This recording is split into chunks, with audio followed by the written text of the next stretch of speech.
کسی بدبو آ رہی ہے. خیر میرا مقصد کہنے کا یہ ہے کہ حالات اچھے نہیں آنے والے. درود پڑھو اپنے گھروں میں کم سے کم 500,000 دفعہ، تاکہ تمہاری بھی دنیا سنورے اور تمہاری آخرت بھی سنورے اور آنے والی بلائیں ٹل جائے.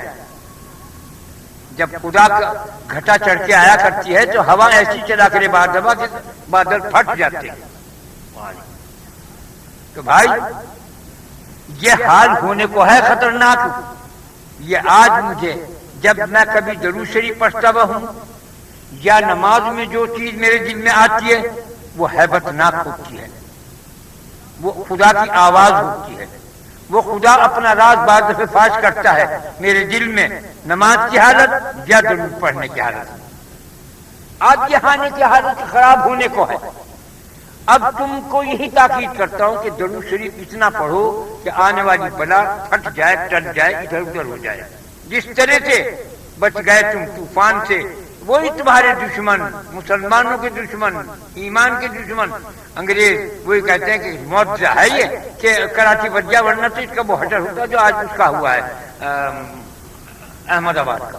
احمد آباد کا کیا ہوا؟ اکا دکا گھر بچا، سب تہس نہس. وہ بتانے کے 1.5 لاکھ آدمی کے لیے 10-12 لاکھ آدمی دبے پڑے ہیں. انہیں بھائی اگر ہم نکالے کھود چلا کرتے جلانے کے کہاں سے لکڑیں لانے، کیا کریں گے؟ رہنے دو. موقع بے موقع نکلتے رہیں گے، جلاتے رہیں گے، جو کچھ کرتے رہیں گے، اتنے وہ رائی کھائے ہو جائیں گے، مٹی کھا لے گی. یہ ہو رہا وہاں. 1-2 آدمی نہیں مرا. یہ بابری کی مسجد کے جو شہید کیا ہے، تم کیا سمجھو کوئی مرا نہیں؟ 50,000 آدمی مرا ہے. ہوا نہیں دی ان کے بختوں نے. بدبخت دشمن خدا، دشمن رسول. مگر ہمارے اطوار اتنے خراب ہیں کہ سب کچھ دعائیں بھی مانگے، سب کچھ کرے، مگر دماغ سے نیتیں ہماری بگڑ گئی، خراب ہیں. بس اس کی ایک ہی ہے، کتنا ہی ذکر شکر لا الہ الا اللہ سبحان اللہ انی کنت من الظالمین پڑھتے ہیں لوگ. ہر ٹھیک ہے، کچھ نہیں بات ہے کیا جو کوئی سے پڑھے گا مشکل حل کر دیں.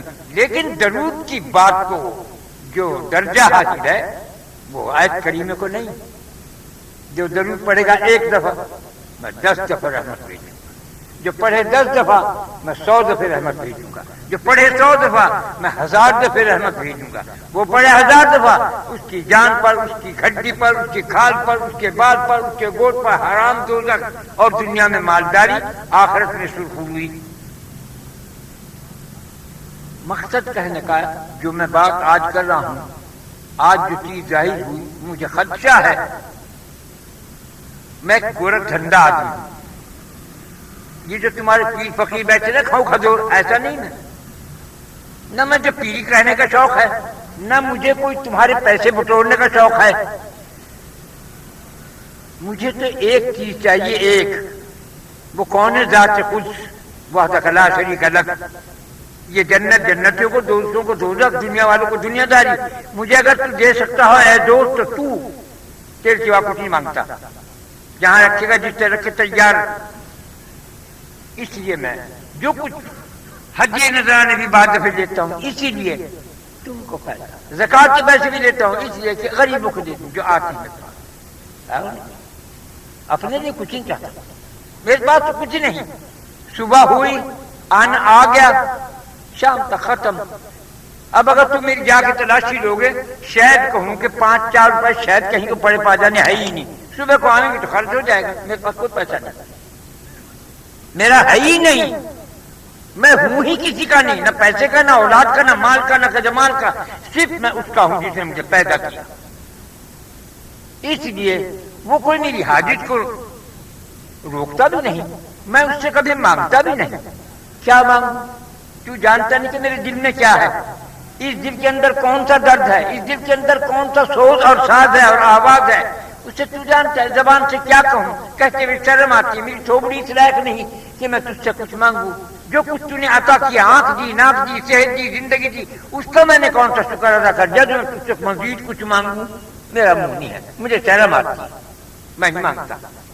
بعد میں کہتا ہوں اے اللہ ایمان کمزور ہے، دل کمزور ہو گیا ہے، بوڑھا ہوں، 80-82 برس کا ہو گیا ہوں، اب یہ کمزوری آ رہی ہے، تجھے پتا ہے میں کیسا ہوں، آگے تجھے اختیار ہے، کیا کہوں؟ مجھے تو کہتے بھی ہے شرم آ گئی، دعا بھی شرم آتی ہے، کس منہ سے یہ اتنی صحت دی سب کچھ کا کیا شکر ادا کیا؟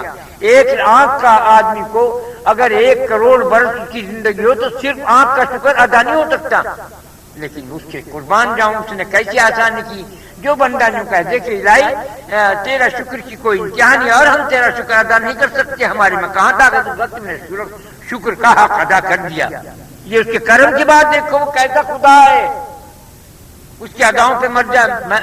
میں اصل بات ہے نہ تو رکھے ڈروں، نہ مجھے کوئی جنت کی تمنا، نہ حور غلما کی تمنا۔ اگر دوست تم جب 8-10-12 برس کا جو کہا اے اللہ اگر تم مجھے دنیا میں بادشاہ بنا دے اور آخرت میں مجھے تو جنت میں پہنچا دے، اگر تو نہ ملا تو بیکار ہے، جب کہوں تو آپ تو من لگے کہ جو خدا نہیں تو کچھ بھی نہیں، کیا کریں؟ دھار کے جیسی جنت کو بھی، دوزخ کو بھی آگ دے دے، دنیا کو بھی، جو خدا نہیں، لیکن وہ ہمارے سنگ ہمارے انگ ہے، ہمارے دل کو تسلی ہے۔ تو میرا مقصد کہنے کا ہے بھائی حالات بہت اچھے نہیں آنے والے، جو تم ضرور پڑھو گے دنیا کی نیچوں سے بلا زمین سے نکلے، آسمان سے آگ برسے، وہی بچیں گے جو نماز پڑھتے ہوں گے۔ صبح کی نماز کی قدر کرو، اس سے دنیا کی بلائیں ٹلتی ہیں، اس سے رزق میں برکت ہوتی ہے۔ رسول اللہ صلی اللہ علیہ وسلم کا کیا طریقہ تھا؟ بہت سے مہینے صبح کو سوتے ہوئے اٹھاؤں، ناک منہ بنتے ہوں ان کے، ارے بدبختو ناک منہ کیا بناتے ہو تم؟ حضور صلی اللہ علیہ وسلم اپنی بیٹی حضرت فاطمہ کو جا کے اس کے منہ پہ پانی چھڑکتے تھے، فاطمہ اٹھ، رزق پہنچنے کا وقت آ رہا ہے، روزی بچ رہی ہے، وہ اٹھ کے بیٹھ جاتی تھی۔ بڑی نمک حرام ہے وہ لوگ جو صبح کی نماز کو برباد کرتے ہیں، جس کے اندر ساری زندگی، موت، حشر، نشر، قبر سب کچھ بھرا ہوا ہے۔ کیوں آدم جب اترے ہیں اثر مغرب کے درمیان اتارے گئے تھے، اور اس کے بعد جب صبح اندھیرا ہوا تو گھبرائے، تو اندھیرا دیکھا نہیں۔ جب صبح کا وقت ہوا تو جبرائیل نے آ کے کہا کہ نور کھلنے والا ہے، کھلنے والا ہے، اٹھو تم۔ اٹھے، انہوں نے وضو بتائی، 2 رکعت شکرانے کی پڑھو، یہ وہ نماز ہے صبح کی، دو سنت رسول اللہ کی فرمائی گئی، پہلی ہے نماز۔ اور جو تم صدر کو جس کے سر پہ تاج نہیں وہ بادشاہ کیسا؟ بتاؤ تم۔ آج جو سر پہ ڈومی امیر وزیر ہے، نہ سر پہ ٹوپی نہ پیر میں جوتا، یہ بھی کوئی وزارت ہے؟ میں نے وہاں ہندوؤں کو کہا، انہوں نے کہا دھوتی کا پلہ ہلا کے تم چلنے والے، یہ وزیر اعظم ہے؟ ان کے سر پہ جوتا نہیں، ٹوپی نہیں، کچھ نہیں، کیسے وزیر اعظم ہے یہ؟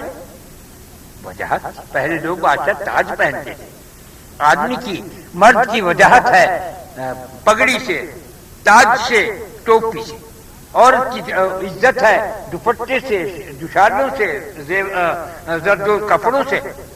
تو ایسا نہیں تو پھر کس کام کی؟ جنہیں پہننے کی تمیز نہیں وہ ننگ چل پھرتے، ننگا صرف ایک مجھے تحقیق نہیں مگر میں نے کسی بزرگ سے ہی سنی بات کہ جو کوئی ننگے صرف پھرتا ہے وہ ایسا ہے جیسا اپنی ماں کے ساتھ جنا کرے۔ اللہ تو مجھے پتا نہیں، مگر میرا دل یوں کہتا کہ وہ بہت بڑے ولی تھے جنہوں نے یہ بات کہی۔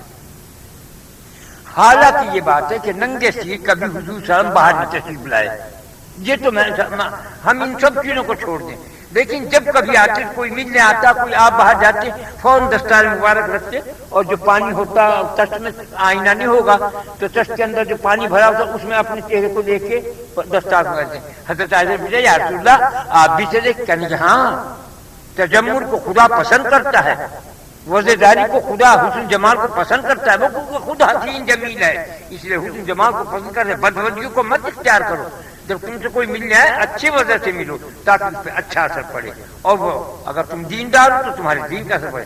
صرف جھاڑ منہ پہاڑ یہ جو پھر ہے بازاروں میں، ناک بہری، کان بہرے، گلے سڑے ہاری، کوئی ولی اللہ نہیں ہے یہ، اگر ہوں گے تو بھیج بدلا ہوا ہے، لیکن رسول اللہ سے بڑھ کر کون ولی اور کون نبی اور کون خدا کا پیار دو، تو ان کا کارن تو کائنات ہے، وہ پھول سے۔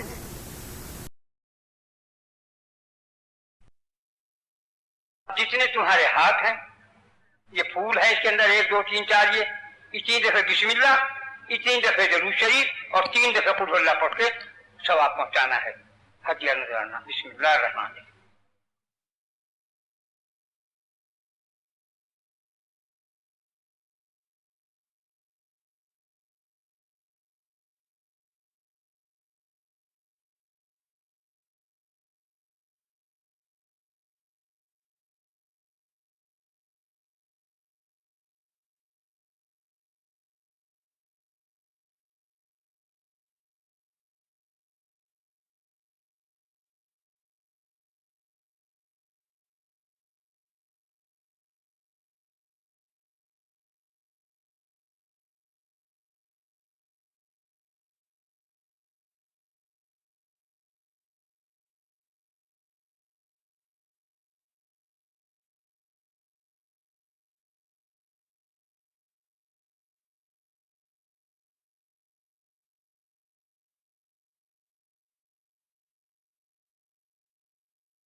انا محمد رسول اللہ صلی اللہ علیہ وسلم۔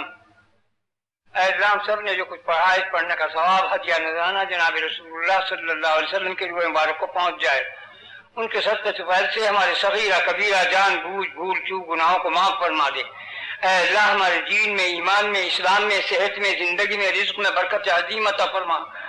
اے اللہ اپنے محمد صلی اللہ علیہ وسلم کی پوری امت دنیا میں جو ہے ان کی حفاظت فرما۔ اے اللہ ہمارے پاکستان کو دشمنوں کی نظروں سے محفوظ فرما دے۔ اے اللہ ہمارا تیرے سوا کوئی وارث ہے نہ والی ہے، تیرے یار ہے، تو ہی مددگار ہے۔ تو اپنی امان اور اپنی حفاظت میں ہم سب مسلمانوں کو لے جہاں سے جہاں تک بھی ہیں۔ اے اللہ پر اپنا کرم اور فضل فرما دے اپنے محمد صلی اللہ علیہ وسلم کے صدقہ طفیل میں۔